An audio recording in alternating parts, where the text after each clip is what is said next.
You're live on YouTube. Presentation is tomorrow. So I can't really complain too much. You have your headphones in. Play ads before the program and give us our 15 minutes. Like, line it up and then start the program and play it after. But the timing is very... It's timing is... These guys were not really grounded. I don't understand why this topic is.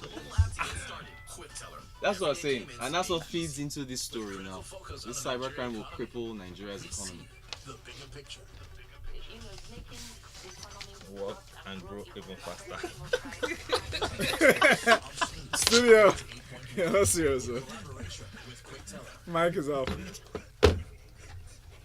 Well done. Lagos, good morning. Thank you so very much for being there. You're listening to Smooth 98.1 FM Lagos, and it's time for us to talk business, to talk shop in tech this morning for Friday. Yes. And the Three Musketeers are complete. Yes. No, we're two fans to be Three Musketeers. So that's from the 90s, I mean. Yeah. What? We're the three finish the thing, tech Tears. So what's your name? I'm not sure. I'm still working What's it out. mine? Yours starts with a T, so you can work it. You'll probably lead the way and then Fisayo. So TFR with TFR. Okay. There you go. Brilliant. Yes, TFR. I got it covered. Well, Trademarked? Yes, trademarked. So after In the process, Lagos, send us a messages, contribute to the show by sending us messages through WhatsApp to 0809-444-0981. That's 0809-444-0981. You can also send it through YouTube, where we're streaming live in the studio. Lagos, you can watch us live and leave a comment in the comment section. If you have problems finding us on YouTube, it's very easy. Just type in the search box Smooth 91 FM Lagos, and on Twitter use that hashtag Business Express 91. Thank you, Lagos. No, the market is the same old though. November kicked things off where October left off in the negative zone. I don't know if I want to take too much time talking about the market. Japan was our top gainer. I think Cadbury was our top loser. Let's quickly jump into our tech stories for today. We're talking cyber security with regards to what happened with Arik. Fisayo, you want to give us a rundown on what happened here? Okay, so the headline says Amazon. Amazon. We have an Amazon story too. Arik Air is grounded by an Amazon S3 leak. So I thought it was actually grounded, like the flights. They couldn't move. However, it's some data breach that through their own cloud infrastructure, right? So people are able to access customers' data, sensitive information. So your card details, well, not details, but the last 4 digits of your card, your name, where you're flying from, your location, all of the data, people's personal data that Arik collected in the process of maybe buying tickets from one location to another.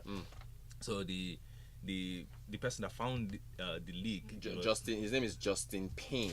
He works for a particular cloud services company. So it was just looking around randomly and then found this sensitive information in CSV files, and then he suspected that it's owned by either Arik or one of his payment processors. Right. And his payment processor is Flutterwave. So it just says that it's just calling everybody involved. So again, he mentioned that he reached out to Arik, and then for weeks they did absolutely nothing about it. 4 weeks. He said it took a month before they responded. And then they've corrected the situation. But again, Arik will always deny that it happened. So it came out and it says it never happened. Yeah. But that's all, by the way. I also need to mention that Arik is owing me. And a second before that, you said it was by the way. It wasn't after all. What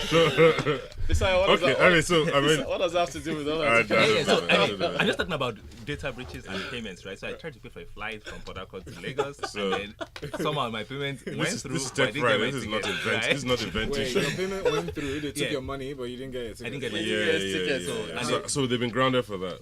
They have to be grounded. Okay, so. But I think that what's happening to them is not really peculiar to just Arik. A lot of organizations here do not really consider that whole data security. They don't take it seriously.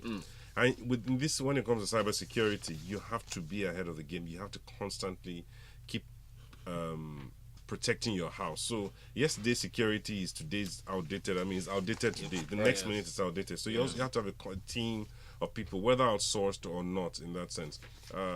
It took a month. I'm surprised they even responded. So, But I mean, wouldn't you blame that on the caliber of people? Not necessarily caliber, but the age range of people who are in charge of governance in certain companies like this. But let me address that. Thank you for the. I have to point this out. He says he attempted to notify Arik via social media, all of which failed. He sent an email to security@arikair.com. The email bounced, and then he sent another email there's another email they have here, talktals@arik.arik. Talktals. They received no reply. He now had to go on their Facebook page. He now had to hit them multiple times until they now gave him an email to send to.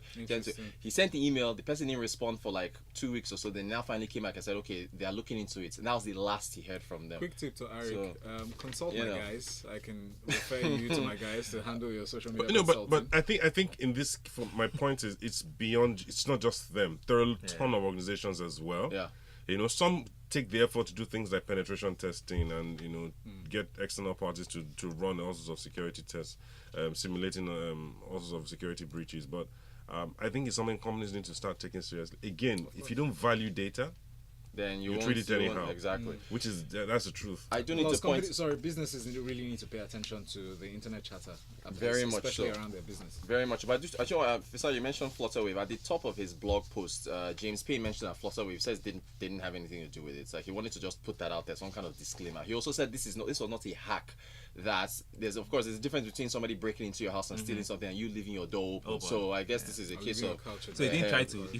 He didn't try to break into Arik. Right. He just found it. He just found it laying out there. Okay, still on cybersecurity, and Fisayo, we're talking about this downstairs. Yes. According to the NITDA, that is the National Information Technology Development Agency.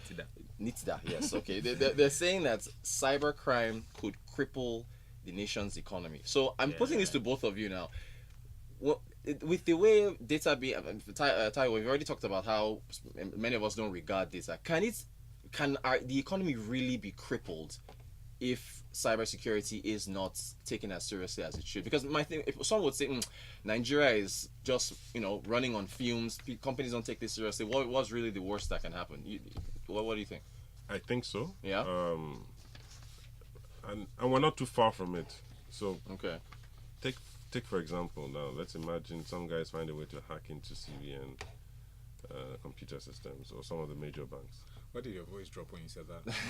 Yeah, because you have to be careful before they say you're giving people ideas. I know, right? But imagine they hack into some of these major banks at the end of the day, and stuff like that there, and then cut away with a lot of money. That's it. Nobody's going to be able to recover from those things. Cripple the economy. Right. So that's the thing. Can it cripple the economy? Does the economy rely that much on data to where it could be crippled if that was to happen? I said yes, and we're not too far from it, meaning that we're also not exactly there, because a lot of these systems, a lot of the core systems, a lot of them are still offline. That's why processes are still very slow and so on. Yeah. But we're trying to do with all the things like ease of doing business and so on. So they're trying to integrate systems. They're trying to get a lot of organizations online, parastatals online, meaning that a lot more organizations would have to go online to be connected to these organizations to make things more efficient and so on and so forth like that there. So in reality, yes, it can, theoretically, and even in practice, to be honest. You just need to have a bunch of smart guys there. Again, if you don't pay attention to the right things, if you don't value something, you don't take the effort to protect it. Fisayo, what do you think? So I think it might be difficult to. So maybe the headline is sensational. Cyber crimes can affect Nigeria's economy in different ways. So I was thinking around, advanced fee fraud. Okay. That is known for Nigerians. So maybe it can limit the form of investment that can get into the country. Okay. It can get people a lot more weary about doing businesses with Nigerians, which they are right now anyway. Right. So but crippling the economy is, to me, seems far-fetched. Yeah. The moral of those stories is that we need to take it seriously. Take cyber crimes seriously, data security more seriously. And if you don't value people, you don't necessarily value their data anyway. So that's where the problem really is. Okay, let's group these stories together here. Federal government mandates the NCC to ensure an even distribution of broadband in Nigeria. Here they've now broken us into, I guess, seven zones: northwest, northeast, north central, south, southeast, southwest. and I guess Lagos zones as well. Then the NCC says attaining 30% broadband penetration in 30% in 2018 is no longer realistic.